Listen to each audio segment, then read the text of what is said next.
Hola, ¿cómo estás, Fabián? ¿Cómo te va? Buenas noches. Buenas noches. Bueno, Gracias por invitarme. La verdad que estoy súper contento de estar acá. Y desde que llegué me hacen sentir en casa, así que está buenísimo. qué bueno que te sientas como Lo casa. único es que me lo cambiaron un poquito. Pero Bueno, Fabián, ante todo, estamos hablando de un tema muy importante, que es el bullying, el ciberbullying, que es esta nueva versión, lamentablemente, del bullying. Y lo primero que quería preguntar es, bueno, desde el judaísmo, ¿no? Desde la comunidad, ¿qué pueden decir de este tema? Bueno, primero te podría decir que podemos buscar todo en la Torá. Siempre habrá alguna referencia, algo que nos ayude a pensar, a analizar o a sacar alguna conclusión o a aprender algo. Entonces quiero decirte por lo menos tres cosas de la Torá. La primera es la importancia que tiene la palabra. Desde el comienzo de la Torá, la palabra es algo central, que tiene una fuerza, un poder que a veces no medimos y que impacta mucho. Entonces, parte del bullying a veces empieza desde la palabra. Claro. Y de una palabra que parece inofensiva o que es un poquito agresiva, en realidad tiene un poder tal que destruye o construye, que enferma o cura o sana. Y depende cómo la usemos, y entonces la Torá nos hace reflexionar permanentemente de que tengamos mucho, mucho cuidado cómo usamos nuestra palabra. Lo segundo es una categoría que surge en la ley judía, se llama rodef. Rodef es el que está persiguiendo a otro para hacerle un daño o algo malo. Y en la ley judía, o sea, que cuando alguien hace algo malo, hay que haberle advertido previamente, hay que juzgarlo con testigos que hayan visto lo que hizo, hay que poder explicarle previamente a castigarlo. Pero si es un rodef, tenés que intervenir en el momento. Tenés que pararlo, tenés que detenerlo. En el momento. En el momento. Y el que está haciendo bullying es alguien que está persiguiendo a otro. Y estamos obligados por la ley judía en no quedar indiferentes, en no permanecer de costado. Tenemos que ser parte, involucrarnos y pararlo. Porque ahí me pego con el otro concepto, que también surge de la Torá, del tercer libro de Baikra, Levítico, que dice, alta amod al-lam reeja. No te quedes parado si se está derramando la sangre de un prójimo, de un otro. Claro. Y el que está haciendo bullying está lastimando y simbólicamente está derramando su sangre. Y uno no puede quedarse parado, uno tiene que intervenir y tiene que parar al rodef y tiene que enseñarle a usar su palabra con más cuidado, con más atención, porque eso es muy dañino y tiene algo que podría ser la mejor bendición del mundo. O sea, hay que involucrarse incluso si uno no está relacionado ni con el que hace bullying ni con el que recibe el bullying.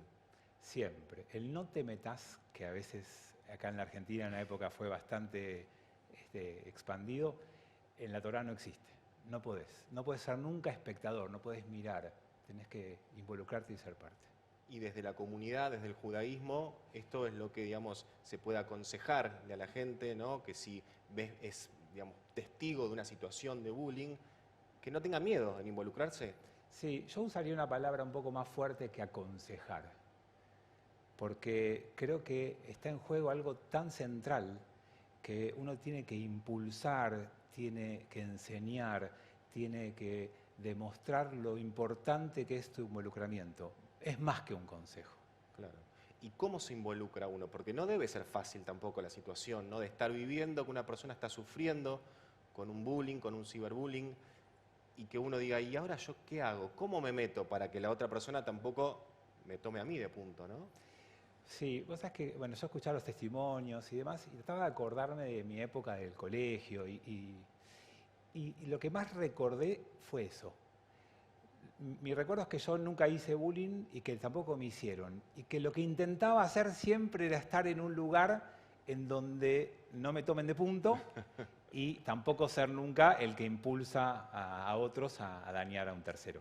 Y creo que a veces uno inconscientemente busca ese lugar de no involucrarse o de pasar más desapercibido para que no te agarren la próxima vez a vos o Claro. no cambies. Porque es como una situación de comodidad, ¿no? Bueno, yo no estoy haciendo nada y tampoco me involucro demasiado porque a ver si todavía la termino ligando yo. Sí, Hay que salir de esa comodidad, de esa zona de confort, como se dice ahora también, ¿no? sí, y también algo que escuchaba es que no solamente hay que pensar en el que está sufriendo, sino en el que está haciendo sufrir también está en un problema. También hay algo que esa persona no está pudiendo manejar, no entendió del todo bien. Y acá también me gustaría traer alguna cita del Talmud, que es muy conocida, que se pregunta Miwa Gibor, ¿quién es el valiente? ¿No? ¿Quién es el fuerte? ¿Quién es aquel que puede mostrar esa fortaleza que tiene? Y la respuesta que se da al texto es aquel que no necesita imponerle por la fuerza al otro, que no necesita sobresalir hundiendo a otro.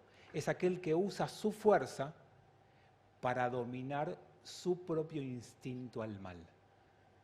Fuerte no te hace derrotar a otro, derrotar a tu instinto al mal. Y esa persona que está haciendo bullying es aquella persona que no puede comprender bien eso y que como no puede trabajar con él mismo, elige a un tercero, a una víctima, Claro.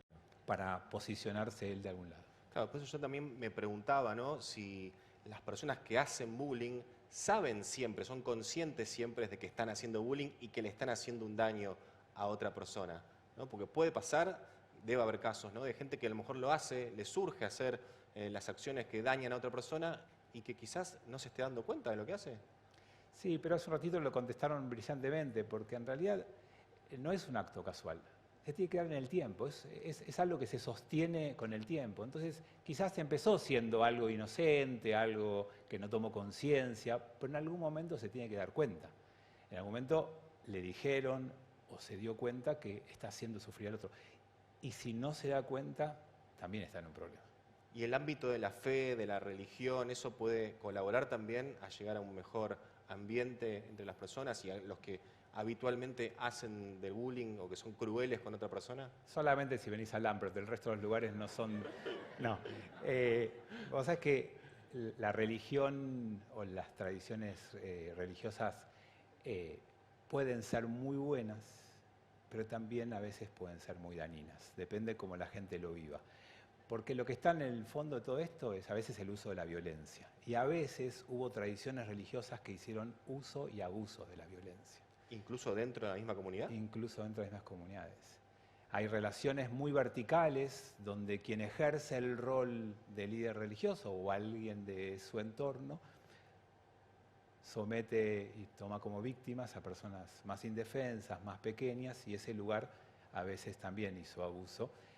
Creo que no es bullying exactamente en este caso, pero digamos, hay que tener mucho cuidado y creo que las instituciones sanas, donde se respira espiritualidad, no solamente religiosidad, donde hay un clima, un ambiente abierto y transparente y donde no ocurren cosas más ocultas o más duras y violentas, son muy sanos. Pero también hay que elegir muy bien a las instituciones a donde uno participa. Y vos como líder, ¿no? Como rabino de esta comunidad, ¿qué le dirías a los jóvenes? ¿No? Digo los jóvenes porque habitualmente el bullying se da en el ámbito escolar, ¿no? Y de los jóvenes, los adolescentes. ¿Cuál sería tu mensaje para ellos? Bueno, yo les diría a ellos básicamente que tomen mucha conciencia de la fuerza que tienen y que tengan mucho cuidado cómo la utilizan y que generen empatía, que cuando están haciendo algo para divertirse, que además de pensar en ellos mismos, se pongan un ratito en los zapatos del otro, que traten de ver cómo el otro está viendo esa situación y que uno piense que si la vida es un círculo, en algún momento te va a tocar a vos estar ahí y disfrutarías estar ahí, estaría bueno. Entonces, tener un poco más de esa empatía tan importante y necesaria para estar de ese lado. Pero también me gustaría decirle algunas cosas a los adultos de esos chicos, porque me parece que también hay parte del secreto de todo esto, ¿no? Cuando alguien está sufriendo bullying, está sufriendo. Y si está sufriendo, tiene que haber alguien adulto que se dé cuenta. Estemos más atentos a lo que le pasa a nuestros hijos. Estemos mucho más alertas a escucharlos, a prestarles atención, a descubrir esas cosas, porque a veces la ocultan por vergüenza, pero uno tiene que poder descubrirla. Si lo descubrimos, viene el segundo desafío, porque hay que intervenir, claro. Y a veces puede haber dos errores muy comunes para mí. El primero es decir, yo lo voy a solucionar. Me voy a involucrar yo y yo lo voy a, vas a ver, voy a hablar con el nene, te voy a acompañar al colegio, yo voy a ir a solucionar el problema. Y el otro error, no, con la cuota que estoy pagando, que el colegio lo arregle. Si estoy pagando todo lo que estoy al día, pagué 2 meses anticipados, que el colegio lo resuelva, que es un problema de ellos. Entonces hay que entender que el camino es involucrarse, pero no solo. Hay que poder pedir ayuda, hay que buscar socios. Y los docentes, las autoridades del colegio, los directores, tienen que ser socios en todo esto. Uno tiene que acercarse con la humildad de pedir ayuda, de ofrecer también ser parte de todo este tema y, por supuesto, saber que solo no vamos a poder. Y lo tercero y último en esta recomendación son 3 cosas. A ver. Educar, Sí, educar y educar. clarísimo. Porque me parece que hay algo, Está claro, es lo que dicen. algo muy sencillo que es mi familia que está acá en mi casa. Hay algo que me parece muy interesante para pensar y es que hay una sola cosa más grave, más complicada que tu hijo esté sufriendo bullying. Y eso es que tu hijo esté haciendo bullying. Claro. Bueno, en eso pensaba, ¿no? Porque también, por un lado, es difícil hablar o decirle algo al padre que tiene un hijo que está sufriendo bullying. Pero ¿cómo se le habla al padre o al adulto que tiene un hijo que está haciendo bullying? ¿Y cómo lo aconseja? ¿Cómo se involucra ese padre con el chico que hace bullying? Tienen que los padres juntos buscar el camino, la manera, pero Hacerlo entender. sí, y pedir ayuda y darse cuenta que lo que está pasando no hay que dejarlo pasar, no se cura con el tiempo, no se desvanece con el paso del tiempo, sino que deja una marca. Y entonces hay que intentar intervenir para que eso no ocurra.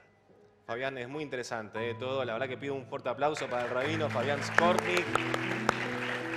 ¿Te sentiste cómodo? Sí, voy a volver. Como en casa. Gracias, Fabián. Gracias, un gusto. Un placer, ¿eh? Muchas gracias, Fabián Skornik.